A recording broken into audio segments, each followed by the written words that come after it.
Olá, tudo bem? Seja bem-vindo ao canal Meu Momento com Deus. Nessa ocasião nós teremos o nosso estudo guiado. Esse estudo que tem ensinado tanto a mim e a você. Tem sido uma verdadeira bênção, pois Papai do Céu, por meio desse estudo, tem nos apresentado verdades.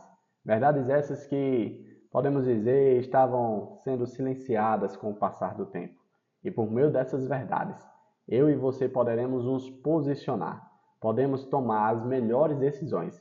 Decisões essas que não apenas irão definir a nossa posição, o lado que a gente vai ficar no contexto do grande conflito, mas também o rumo que a nossa vida vai tomar, a saber, a vida eterna. Esse estudo é maravilhoso e você não pode perder. Se você, por acaso, deixou de ver ou estudar algum dia da semana, começamos no sábado. Se você perdeu o dia de sábado ou domingo, eu reforço, eu incentivo, eu aconselho.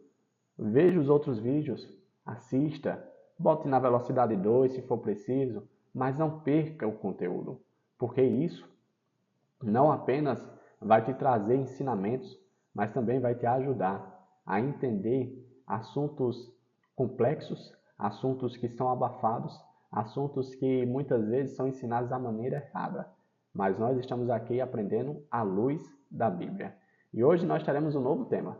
Mas você sabe, antes de conhecermos qual será esse novo tema, eu convido você a, junto a mim, fechar seus olhos e fazermos a nossa oração buscando a presença de Deus.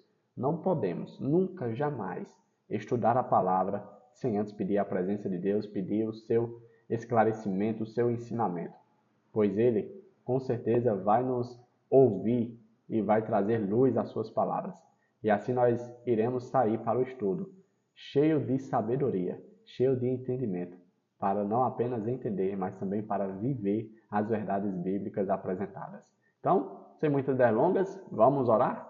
Oremos então. Senhor Deus, estás nos céus, muito obrigado, Pai, porque mais uma vez nós vamos estudar a Tua palavra.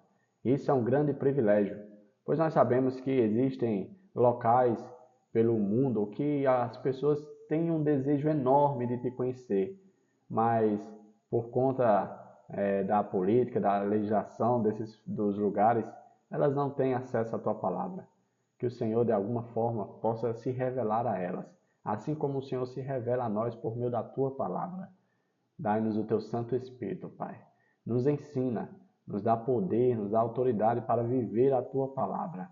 É isso que nós te pedimos, em nome de Jesus Cristo. Amém.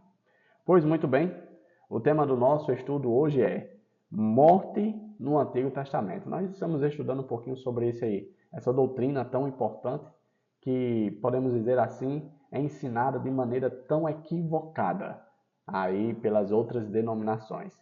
Mas nós estamos vendo à luz da Bíblia como que a Bíblia apresenta a situação dos mortos, o que é a morte dentro do contexto bíblico. E hoje nós vamos ver isso de acordo com os ensinamentos do Antigo Testamento. Então fique comigo até o fim para a gente ver o que é que o Antigo Testamento vai falar a respeito da morte, tá certo? Bom, nosso estudo aqui ele começa apresentando alguns textos que estão no Antigo Testamento. O primeiro texto ele se encontra ali no livro de Salmos, Salmos capítulo 6, o verso 5, que diz assim, ó: Quem morreu não se lembra de ti. Entre os mortos, quem te louvará? Aqui o salmista trazendo a ideia de que aquele que morreu, ele não tem noção de pensamento para poder lembrar, para poder louvar, para poder fazer alguma coisa. Afinal de contas, o corpo só executa aquilo que a mente autoriza, aquilo que a mente manda. Se a mente está desligada, o resto do corpo também está desligado. Um outro salmo, Salmo 115, verso 17. Os mortos não louvam o Senhor, tampouco nenhum dos que descem ao silêncio. Aqui se referindo ao silêncio, à situação da sepultura.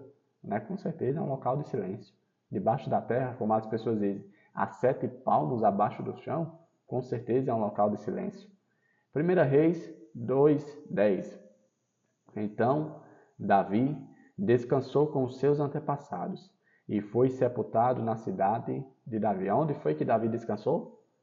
Ele não subiu para o céu, não? Ele foi para o inferno? Claro que não. A Bíblia traz aqui a referência da morte como uma sensação de descanso, de sono. Olha esse outro texto, se referindo a Salomão, filho de Davi. Então descansou com os seus antepassados, e foi sepultado na cidade de Davi, seu pai. E o seu filho Roboão foi o seu sucessor. Mais uma vez, um texto trazendo a situação da morte como um estado de sono, certo? E aí, por último, 1 Reis 14:20, ele reinou durante 22 anos, e então descansou com os seus antepassados. E o seu filho, Nadab, foi o seu sucessor. Mais uma vez, reverberando aí a situação da morte como um estado de sono. Eu separei aqui alguns pontos com base nesses textos que a gente leu, para a gente comentar. E o primeiro ponto fala o seguinte, ó.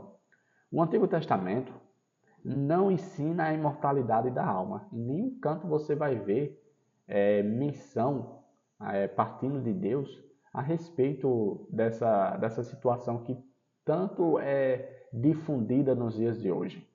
E aí continua. Não ensina que, após a morte, os fiéis voam para o céu, para a eternidade, ou que, após a morte, os infiéis descem ao inferno, onde queimam eternamente. Isso daí é de origem pagã, ou seja, a gente recebe essas ideias da forma como os gregos criam, e aí essas ideias gregas foram incorporadas dentro da cultura romana, e aí por meio da cultura romana foi incorporada dentro do cristianismo, certo? E aí até os dias de hoje algumas pessoas pensam dessa forma, que as pessoas quando morrem vão para o céu e as pessoas más quando morrem vão para o inferno e ali ficam sofrendo.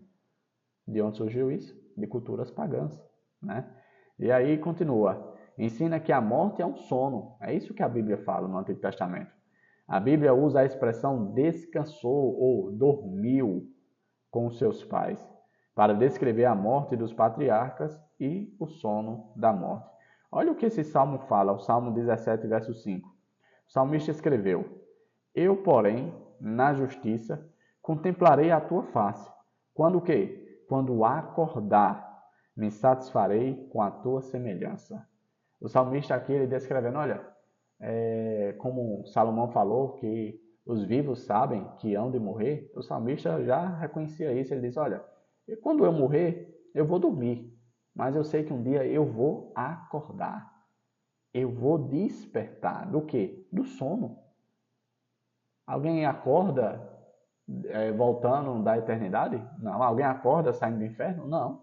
Só quem acorda é quem está dormindo, quem está, de certo modo, inconsciente. Então, o salmista aqui afirmando, no Salmo 17, verso 15, que ele cria na ressurreição e que isso, quando acontecesse, ele seria despertado para contemplar a Deus, para se alegrar na semelhança de Deus.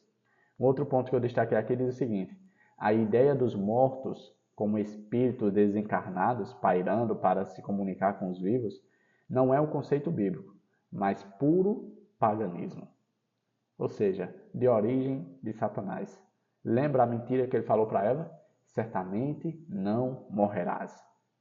E aí, as culturas pagãs, eles criam nessa ideia de espíritos pairando das pessoas que tinham morrido, que vinham para se comunicar, trazer revelações, esse tipo de coisa.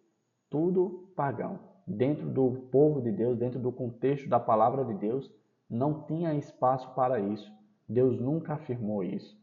E aí hoje a gente vê a grande maioria da cristandade crendo de maneira equivocada a respeito sobre esse assunto tão importante. Olha esse ponto aqui que eu destaquei.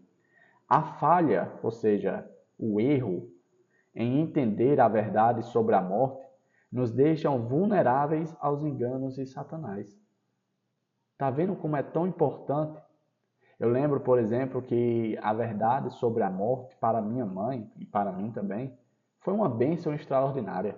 Para você ter uma ideia, em um determinado momento da nossa história, a gente morou no sítio. E aí, à noite, a gente ia para a cidade mais próxima, ficava ali com os familiares, conversando aquela coisa. E aí, quando ficava um pouquinho mais tarde, a gente retornava para casa no sítio. Imagina ali, você indo de moto até a sua casa, numa rua sem nenhuma iluminação, uma estrada de terra, um vento frio, tudo escuro. ouvindo apenas os sons dos animais passando pela natureza, aqueles sons tenebrosos. Aí imagine você que não conhece acerca da verdade sobre a morte. Ah, era muito assombroso. Eu lembro que em situações como essa eu não gostava de ficar por último na moto, porque eu tinha a sensação de que alguém ia me puxar, que alguém ia passar a mão nas minhas costas. Isso é um sofrimento terrível, uma opressão que o engano de Satanás provoca na vida dos filhos de Deus. Por isso é tão importante a gente ter esse conhecimento acerca sobre a morte, como é a morte, o que acontece quando a gente morre, porque quando a gente conhece, aprende, a gente é liberto. Como a palavra de Deus diz, a verdade vos libertará. Libertará do quê? Do jugo da mentira de Satanás. Olha o que acontece quando as pessoas não têm esse conhecimento. Olha o que diz aqui, ó. Muitos terão que encarar espíritos de demônios, personificando parentes ou amigos queridos, e declarando as mais perigosas heresias. Esses visitantes apelarão para nossos mais profundos sentimentos e realizarão milagres para apoiar suas declarações. Devemos estar preparados para resistir a eles com o quê? Com o que me ensinaram? Com as tradições? Com aquilo que minha família acredita? Não. Resistir com as verdades bíblicas, de que os mortos nada sabem e de que os que aparecem dessa maneira, na verdade, são espíritos de demônios. A Bíblia fala de maneira bem clara que Satanás ele pode se transformar em anjo de luz. Em outras palavras, parecer uma coisa boa aos nossos olhos. Porque com certeza ninguém vai ter medo de um anjo de luz. Aí imagina se ele não pode se transformar na imagem de uma pessoa querida, próxima, amável por você. O que eu aprendo com esse ponto aqui é que Satanás tem se utilizado muito das minhas dores, das suas dores, para nos oprimir, para nos, vamos dizer assim, nos prender cada vez mais com mentiras, nos escravizando por meio do sofrimento. Não permitamos isso, gente. A gente tem que procurar conhecer mais a palavra de Deus. Porque quanto mais a gente se aprofunda, quanto mais a gente busca, quanto mais a gente aprende, mais a gente, de certo modo, conquista a liberdade que o mal tanto promete, mas que na realidade ele não dá nada disso. Só quem pode proporcionar essa liberdade verdadeira é Deus, por meio de sua palavra. Aqui foi apresentado outros textos, também do Antigo Testamento, e o texto se encontra em dois livros. O primeiro é Daniel, capítulo 12, verso 2, que diz assim, ó: multidões que dormem no pó da terra acordarão, uns para a vida eterna, outros para a vergonha, para o desprezo eterno. E agora no livro de Jó, capítulo 19, verso 25 ao 26, diz: eu sei que o meu Redentor vive, e que no fim se levantará sobre a terra. E depois que o meu corpo estiver destruído e sem carne, verei a Deus. O que é que esses textos estão querendo dizer, Davi? Que dentro do percurso, ou seja, dentro do ponto da morte até a volta de Jesus, essas pessoas ficam inertes, totalmente inconscientes, num estado de sono profundo, até que Jesus volte e ao ressoar da trombeta do arcanjo, essas pessoas serão despertadas. Olha esse ponto que eu destaquei. A morte é um descanso até a ressurreição. Não há espíritos desencarnados pairando para se comunicar com os vivos. Embora os pagãos acreditassem no mundo espiritual, os israelitas, em outras palavras, o povo de Deus, entendiam a morte como um sono até a manhã da ressurreição. O que acontece, a bem na verdade, é o seguinte: quando uma pessoa descansa no Senhor, quando uma pessoa dorme no Senhor, em outras palavras, quando uma pessoa morre, essa pessoa fica aguardando a volta do Senhor. Ela não tem noção do que está acontecendo no mundo, ela não sente dor, ela não tem nenhum tipo de sentimento, ela não raciocina nada, nada disso está presente ou acontece. É como se houvesse uma pausa. E a primeira coisa que ela vai ver será a volta do Senhor após ter descansado. É como Paulo fala, é no abrir e fechar de olhos, um piscar. Imagina uma pessoa que fechou os olhos pela última vez, descansou, e a próxima coisa que ela for fazer é quando abrir os olhos ver a glória do Senhor. Isso será maravilhoso. Isso será uma bênção. Algumas pessoas, inclusive, por exemplo, Elias, desejou a morte. Ele disse, basta, eu não sou melhor que meus pais. É claro que ele estava passando por uma situação muito delicada ali, de uma forte depressão. Mas sabe, às vezes, em detrimento à situação terrível desse mundo, o descanso da morte é um alívio. Algumas pessoas, a gente entende, né, passando ali pela dor da separação, do luto, fica às vezes questionando a Deus. Por que Deus, o Senhor levou? Por que o Senhor abreviou a vida dele? Por que não sei o quê? Às vezes até mesmo pessoas que estavam em leitos de hospital, sofrendo com doenças terríveis, sentindo dores terríveis que nem mesmo os remédios mais poderosos estavam aliviando. De certo modo, quando a gente reage dessa forma, a gente demonstra um certo egoísmo. Porque para essas pessoas que estão vivendo essa realidade, a morte é um verdadeiro descanso, um momento de paz, em que elas apenas agora estão o quê? Esperando a volta do Senhor. Não estão mais sofrendo, não estão mais sentindo dor, não estão mais sujeitos às calamidades e coisas terríveis que esse mundo está, de certo modo, a cada dia apresentando a cada um de nós. Elas estão isentas de tudo isso, apenas aguardando a breve volta do Senhor, apenas aguardando a voz de Jesus para despertá-las do sono da morte. Quando a gente tem acesso a essas verdades, a gente vê a morte não mais como algo terrível, mas, de certo modo, eu vejo particularmente como uma bênção de Deus, porque se é de estar vivo nesse mundo mau, egoísta, terrível, onde as pessoas se matam, onde as pessoas são cruéis umas com as outras, até mesmo com seres inocentes como criancinhas, é melhor, às vezes, de certo modo, estar descansando, só esperando a volta do Senhor, para si mesmo, quando Ele voltar, viver num mundo que vale a pena viver. Chegamos ao fim do nosso estudo, hoje falando sobre o contexto da morte, como a morte é apresentada, explicada e transmitida a cada um de nós no Antigo Testamento. Amanhã a gente vai ver como a morte é apresentada no Novo Testamento, ou seja, hoje nós vimos a metade da Bíblia, amanhã a gente vai ver a outra metade. Se você quer saber de maneira completa, você não pode perder então o estudo de amanhã, tá certo? Então te convido a voltar amanhã, que Papai do Céu te abençoe, que Papai do Céu traga cada vez mais luz e luz à sua mente, para que você não seja um escravo de Satanás, mas que você seja um livre, um libertado em Jesus Cristo, tá bom? É isso, até a próxima e tchau, tchau.